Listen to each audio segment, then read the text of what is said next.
Salut mes petits chats, j'espère que vous allez bien. Je vous reviens avec un update lecture un petit peu spécial puisque c'est mon bilan du Summer Holidays Challenge qui se déroulait en juillet-août et qui a été créé par Elodie du compte Citadelle Imaginaire sur Bookstagram. Pour ce challenge, j'avais choisi de lire 15 livres, soit le niveau le plus élevé, le niveau aventurier, et je n'ai réussi à en lire que 12. En effet, j'étais 2 semaines en Bourgogne et j'ai préféré forcément profiter de ma famille, de mes grands-parents, donc je n'ai pas lu autant que j'aurais voulu. En plus, au début des vacances, j'étais assez fatiguée, j'avais beaucoup de travail, bref, j'ai pas pu faire vraiment tout ce que je voulais, mais je suis quand même contente parce que ça m'a permis de vider ma palle et de commencer, de terminer des livres que je n'aurais pas forcément lus avant longtemps. Sur les 15 livres, il y a 2 romans et un album que je n'ai pas eu le temps de lire. J'aurais peut-être pu, mais voilà, en l'occurrence c'était le grand album Mowgli, mais j'avais envie de le savourer, j'avais pas envie de le lire à toute vitesse juste pour valider un challenge. Et les 2 romans, il y en a un qui aurait été pas mal par rapport à l'automne et l'autre c'est le 3e tome de Nid, donc forcément c'était plus trop la période, même si du coup je me suis rendu compte que j'avais lu le tome 2 en été dernier, ça faisait déjà 1 an et ça passe super vite, mais ça attendra encore parce que là, d'autant plus que le Pumpkin Autumn Challenge a déjà commencé et que ces livres là j'ai pas forcément envie de les lire maintenant, j'ai préféré abandonner ma palle, classer ce challenge et puis en commencer un autre.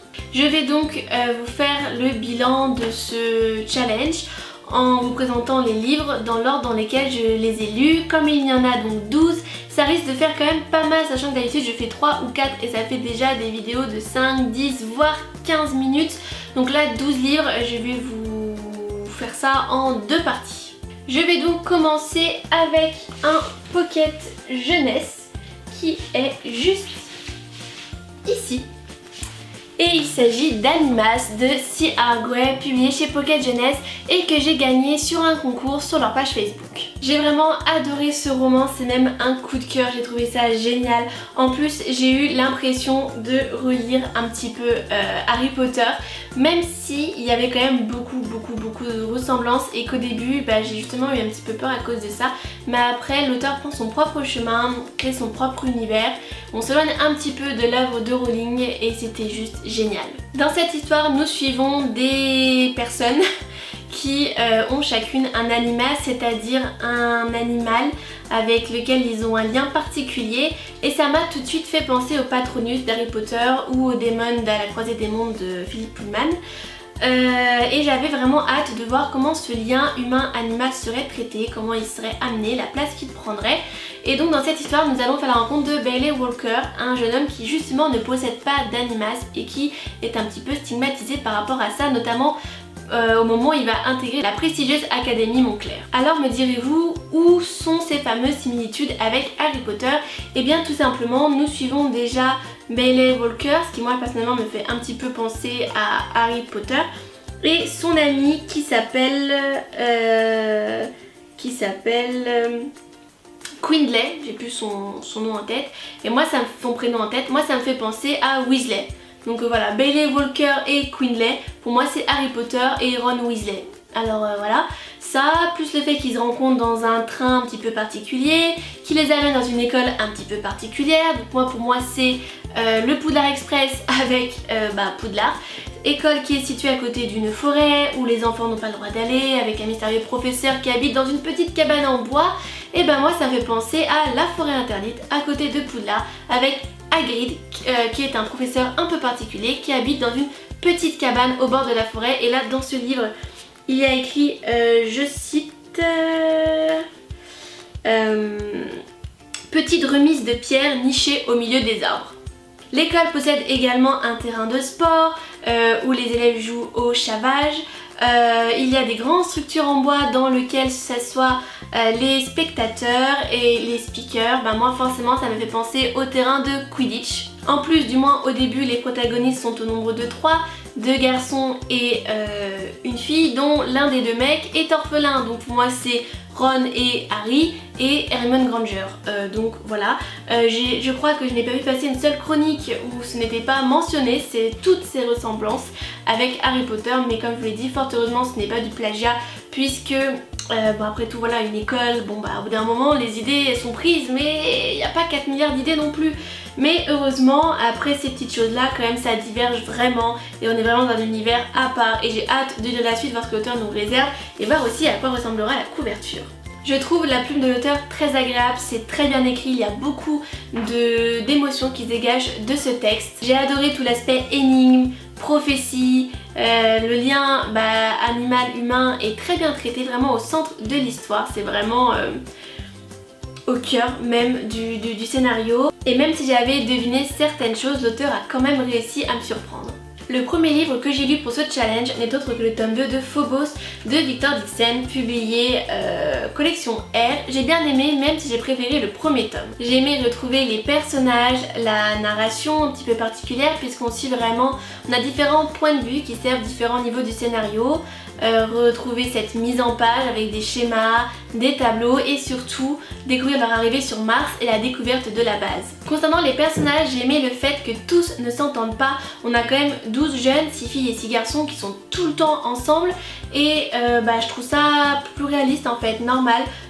Qu'il y ait des mésententes, des inimitiés, pour moi c'est inévitable. Les pionniers bénéficient d'une aide extérieure, je ne vous en dirai pas plus, et ça arrive de manière intelligente, ça arrive pas comme un cheveu sur la soupe, ça sort pas de nulle part, et donc on va suivre ces personnes sur Terre, et en même temps que nous allons également suivre Serena et ses acolytes. Ma lecture est devenue beaucoup plus addictive sur la fin, je m'attendais pas du tout à de telles révélations et je me demande quelles en seront les conséquences.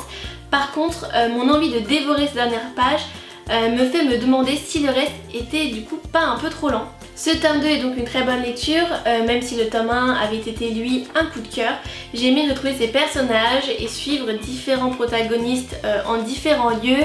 Ça donne beaucoup plus d'ampleur au programme Genesis et à son impact sur le monde entier et j'ai une fois de plus hâte de lire la suite car la fin est folle. Je passe maintenant à une bande dessinée, Kushi, le 4e et dernier tome, La fille du vent de Patrick Marty et Golozao. Et franchement j'ai adoré, ce n'est pas un coup de cœur mais cette série est juste géniale et je la conseille autant pour les petits que pour les grands. C'est vraiment porteur de très beaux messages, de très belles valeurs, la nature est très présente, Tanger, les steppes, on est en Mongolie à l'intérieur et franchement j'adore. J'ai beaucoup aimé que les auteurs montrent l'impact négatif que peut avoir le progrès, une modernisation à tout prix, amenée par des hommes assoiffés de pouvoir qui du coup en viennent à écraser des choses qui ne devraient pas en pâtir, les populations, la nature, ça corrompt les hommes, ça détruit la nature et je pense que c'est important d'aborder ce sujet qui plus est dans une littérature jeunesse. Les couleurs sont juste magnifiques, notamment un passage qui se déroule sous l'eau, les personnages sont toujours aussi attachants et j'ai trouvé Tilik particulièrement attendrissant dans cet opus. Je n'ai aucun point négatif à citer si ce n'est la tristesse de quitter Kushi, mais bonne nouvelle, Kushi devrait revenir dans de nouvelles aventures fin 2019. Je passe maintenant à un roman apo post-apo, Reborn, deuxième tome de Remade d'Alex Cairo, publié chez Casterman. Donc c'est un service presse que j'ai reçu, que j'ai adoré. C'est vraiment une saga que je conseille même si j'ai préféré le tome 1 mais clairement les deux sont excellents. J'ai vraiment pris plaisir à replonger dans cette histoire originale, très bien écrite, non censurée, bien dégueulasse et aussi bien sadique puisque l'auteur va à fond dans l'horreur, d'où la petite voix dans ma tête qui me disait non c'est pas possible, il va pas faire ça, et ben si, il le fait. D'ailleurs j'avais dit exactement la même chose pour le tome 1, l'auteur ne ménage ni ses personnages ni les lecteurs. Certaines actions amènent donc le lecteur à avoir des sentiments contradictoires, à ressentir des sentiments contradictoires où on est finalement content puis après on se rappelle quelque chose et on se dit ah ouais mais malheureusement je peux pas leur souhaiter ça. Enfin voilà, c'est assez sadique il faut le dire. Et en tout cas la plume de l'auteur a vraiment réussi à me transporter dans un monde dévasté, une envie de fuir, un désir de survivre, d'échapper au virus, c'est très bien transcrit. Mais ça reste paradoxalement assez lent. Alors après certes le gros de l'apocalypse forcément est passé, c'était plus dans le tome 1, là on est plus dans l'après, bien que ça évolue, on va dire ça comme ça. J'espère quand même que le tome 3 sera plus dynamique et apportera davantage de réponses. Le récit est parfois complexe à comprendre, notamment quand on se situe du côté du virus. Je trouve ça extrêmement original et audacieux d'être des deux côtés, mais du coup le vocabulaire et la narration utilisée ne sont pas toujours évidents à comprendre. J'ai également beaucoup aimé, et je m'y attendais pas du tout, l'alternance entre maintenant et un proche de Léo et Grace il y a 1 an et demi, 2 ans. Ça permet de suivre 2 histoires en une où chacun essaie de survivre de son côté. En tout cas, j'ai hâte de lire le tome 3, c'est vraiment une série que j'aime énormément, qui dans son genre post-apo, virus, un peu horreur dégueu, est vraiment très bien, et j'espère que le tome 3 sera de nouveau haletant et apportera des réponses. Je passe maintenant à l'avant-dernier livre de cette update lecture, et je vais maintenant vous parler de celui-ci, Nous deux à l'infini, de Fleur Anna, publié chez Harlequin. Et ben voilà, Harlequin. Je crois que pour moi tout est dit. J'ai essayé de laisser de côté mes appréhensions, les clichés, faut le dire. Bah en fait finalement j'y ai pas échappé. Je pensais vraiment aimer ce livre. En plus voilà, j'avais rencontré l'auteur à Livre Paris de cette année. J'aimais beaucoup la couverture, j'aimais beaucoup le résumé, enfin beaucoup. Le résumé m'interpellait et je m'étais bien renseignée avant, vous en doutez, pour éviter de tomber un petit peu dans tout ce qui était cucu, niais, cliché, dégoulinant, bref, tout ce que je n'aime pas quoi. Et même si heureusement l'héroïne pour moi a sauvé ce livre, le héros masculin, très peu pour moi. Pendant les 50 premières pages, on suit exclusivement Dante, j'ai oublié son nom, c'est pour vous dire, on suit exclusivement Dante, qui ne fait que parler de son métier de go-go dancer, de son goût pour les filles, et franchement au bout d'un moment j'en ai eu marre de son arrogance, marre de lire 15 fois qu'il n'aime pas danser pour le 3e âge, et il y a vraiment beaucoup trop de pages là-dessus, c'est surtout ça dès le début, c'est long, c'est lourd, c'est trop. Au bout d'un moment quand tu bim, toi déjà t'es un petit peu après, t'apprends un petit peu, bim, tente là-dedans, et les 50 premières pages c'est un mec qui parle que de son taf de stripteaseur, que des meufs avec qui il couche, et puis il aime pas faire ci, il aime pas faire ça, et puis qui se la pète, voilà. Là je me suis dit au secours, mais je me souviens, je levais les yeux au ciel, je me dis je vais jamais y arriver. Ce personnage masculin pour moi est beaucoup trop cliché, beaucoup trop too much. Sa libido, son envie de coucher vite fait bien fait, enfin son envie et le fait qu'il couche vite fait bien fait, c'était trop, et il y a certains passages pour moi qui sont trop directs, trop vulgaires, trop brutes. Pour vous donner un petit peu une idée de ce dont je suis en train de parler, je vais vous lire un extrait, clairement on n'est plus dans la citation, un extrait qui est à la page 50, donc c'est ce que je vous dis, à la page 50 sur un petit livre comme ça, qu'est-ce qu'il fait 350 pages, donc sur un petit livre comme ça, à 50 pages, 50e page, oui c'est ça.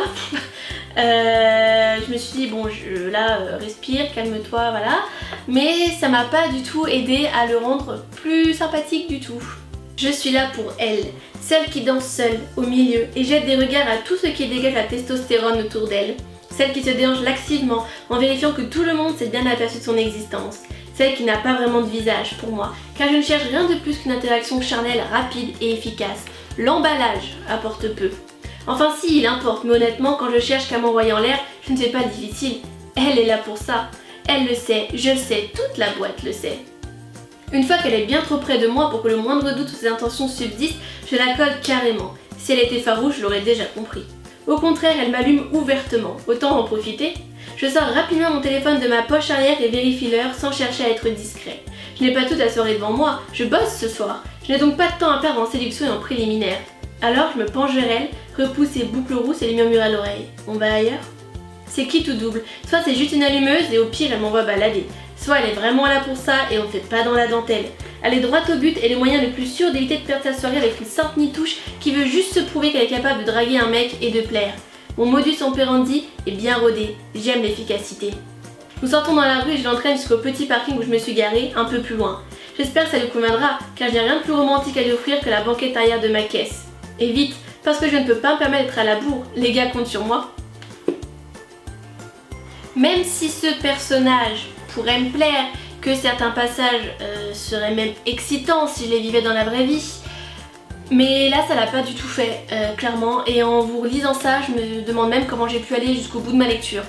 Mais passons maintenant au point positif, car oui, il y en a, et je remercie l'auteur d'avoir créé Lola, le personnage féminin. Heureusement qu'elle était là, j'ai trouvé vraiment très touchante. Si elle n'avait pas été là, franchement je sais pas si je serais allée au bout. De même, j'ai vraiment apprécié les personnages secondaires que j'ai trouvé drôles et attachants, notamment Chris, le meilleur ami de Lola. Les comportements sont plutôt réalistes et crédibles, donc finalement dans sa globalité, ça reste une belle histoire. À noter toutefois que j'ai deviné dès le départ ce qui a détruit Dante et la nature de son différend avec son frère. Rien de très original là-dedans. Et je pense aussi que ce qui m'a paru long, c'est de suivre exclusivement ce couple-là sur ces 350 pages. Sur le blog, je l'ai noté 2 sur 6. Heureusement qu'il y avait Lola, car clairement ça l'a empêché d'avoir la note minimum. J'étais partie sur la moyenne, puis en fait en écrivant le passage que je vous ai lu tout à l'heure, je me suis dit non, voilà, je me suis rappelé la chiantise de certains passages, je me dis ce sera 2 sur 6 parce qu'au final je l'ai un petit peu aimé. Dernier roman pour cette première partie de Date Lecture bilan de challenge avec le tome 2 de Cité 19 de Stéphane Michaka, Zone Blanche, publié chez Pocket Jeunesse. N'est pas un coup de cœur mais c'est vraiment un très bon livre que je vous conseille. J'avais vraiment adoré le tome 1, c'est ultra documenté, très intéressant, très original, dynamique, addictif, entraînant. D'ailleurs dans ma chronique du tome 1 vous pouvez retrouver une interview de l'auteur que j'ai pu rencontrer dans les locaux de Babelio. J'ai vraiment aimé cette histoire que je trouve très prenante et j'ai pris beaucoup de plaisir à retrouver Faustine qui est un personnage que j'apprécie beaucoup.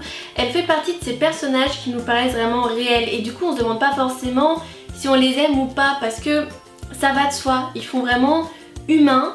Ils font vraiment réalistes de par leur construction qui les rend vraiment crédibles. Le décor du Paris du 19e siècle est une fois de plus fou. J'ai voyagé sans quitter mon lit et le 21e siècle. Vraiment le travail de documentation est phénoménal. Vous en saurez un peu plus en allant lire cette fameuse interview dans ma chronique du tome 1. Il y a vraiment beaucoup de travail pour réussir à créer un tel univers, rendre consistant tous ces personnages, nourrir cette atmosphère si particulière qui arrive à nous faire oublier que cette période est révolue. J'ai particulièrement aimé lire des textes d'époque et réviser mon histoire tout en m'amusant. Vraiment le pari d'instruire, mais le mot est un peu fort, d'instruire sans en donner l'air est réussi. Par contre, c'est quoi cette fin? Que tous ceux qui ont lu cette duologie, parce que c'est d'ores et déjà terminé, viennent me parler tout de suite sur Facebook, Twitter, Instagram, ici sur le blog, où vous voulez, mais venez me parler parce que je ne m'attendais pas du tout à ça. Je ne m'attendais pas à ces lieux, je ne m'attendais pas à ces personnages, je ne m'attendais pas à ces actions, je m'attendais à des choses qui ne sont pas arrivées et je ne m'attendais pas à celles qui sont arrivées. Et je me rends compte en disant ça que du coup, par conséquent, ce qui me paraissait pourtant inéluctable n'arrivera sans doute jamais, à cause même de la fin que l'auteur a créée. J'aurais aimé lire d'autres choses que ce que j'ai lu, des choses qui auraient rendu la conclusion de cette histoire un petit peu moins floue, parce que là clairement ça ouvre d'autres aventures, voilà si je puis dire. Je ne dis pas que c'est mauvais, hein, loin de là, attention, mais maintenant j'ai 10 000 questions qui n'auront sans doute jamais de réponse parce que la fin est ouverte et on ne peut pas finir une histoire comme ça avec une fin ouverte, c'est tellement cruel. En tout cas, l'intrigue est inédite, c'est fou, c'est haletant, c'est original. Vraiment, je la conseille pour tous les amoureux de science-fiction, de thriller, de young adulte, d'histoire, d'émotion. Donc foncez, vraiment c'est une pépite et ça mérite d'être davantage connu. Et voilà, cette vidéo est maintenant terminée. J'en arrête là avec cette première partie. Je pense que ce sera déjà bien assez long comme ça. N'hésitez pas à laisser un petit commentaire, un petit j'aime et à vous abonner, surtout afin de ne rien louper. Et je reviendrai avec dans la deuxième partie 2 romans, une bande dessinée, un album, un manga et un comics. Donc il y en aura pour tous les goûts. D'ici là, je vous fais de gros bisous et je vous dis à très bientôt. Bisous!